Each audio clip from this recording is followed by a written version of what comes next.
বিসমিল্লাহির রহমানির রহিম। আসসালামু আলাইকুম।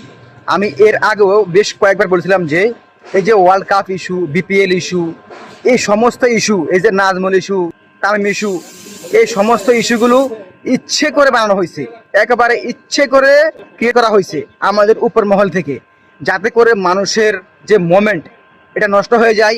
যারা এখন হাদি ভাইয়ের ন্যায় বেঁচে চাচ্ছে, এদের মুভমেন্টটাকে একটু অন্যদিকে মোড় নেওয়ার জন্য এই যে ঘটনাগুলো, BPL issue, world cup issue, এইগুলো কিন্তু একেবারে স্ক্রিপ্টেড, একেবারে লিখে লিখে অভিনয় করানো হয়েছে। আর এখানে বিশেষ বিশেষ কিছু ব্যক্তিকে অ্যাক্টিং করানো হয়েছে। তার মধ্যে একজন হচ্ছে পিসিবি পরিচালক নাজমুল, দ্বিতীয় নম্বরে হচ্ছে তামিম ইকবাল, এবং এছাড়াও রয়েছে আমাদের মোস্তাফিজ এবং মিরাজ।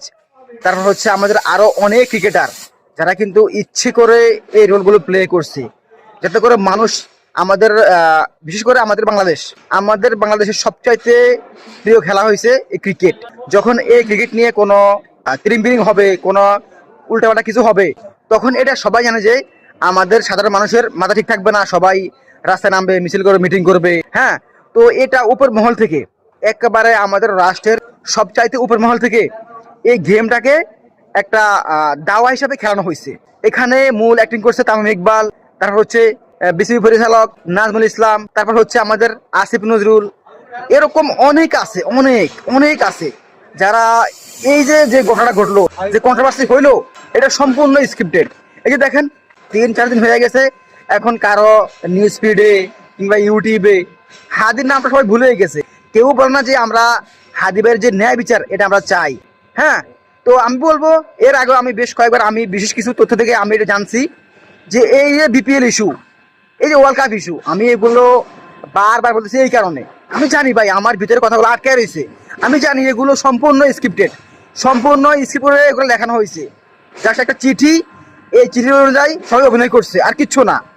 আমাদের হাদি ভাই জানতো যে সে যে আওয়াজ তুলছে, এই আওয়াজের শেষ পরিণতি হবে তার জীবন দিয়ে, তার জীবনকে উৎসর্গ করতে হবে। এটা সে জানতো। সে জানতো যে এই রাষ্ট্র তাকে বাঁচায় রাখবে না। সে জানতো, সে আরো অনেক কিছু জানতো। সে জেনে বুঝেই কিন্তু পাবলিকলি তার যে বক্তব্য, তার যে অ্যাক্টিভিটিস, সে সেটা প্রকাশ করছে। কেন? যাতে করে আরো শত শত হাতি তৈরি হয়। সে জানতো তার জীবনটা এই রাষ্ট্র নিয়ে নেবে। এই রাষ্ট্রে এমন কিছু ব্যক্তি আছে যারা এক একটা ফিরাউন, যারা এক একটা নমরুদ, এরকম যারা এক একটা বিশাল বড় দানব। সুতরাং এই যে আমি বলবো, বিপিএল এর যে ঘটনা ঘটানো হয়েছে, বিপিএল নিয়ে যা হইলো, যা কন্ট্রোভার্সি হইলো, আমাদের বিপিএল হইলো 2012 সাল থেকে শুরু, এখন 2026। এই 26-এ এসে যা কাহিনী হইলো বিপিএল লয়া, এগুলা কিন্তু আমরা আশা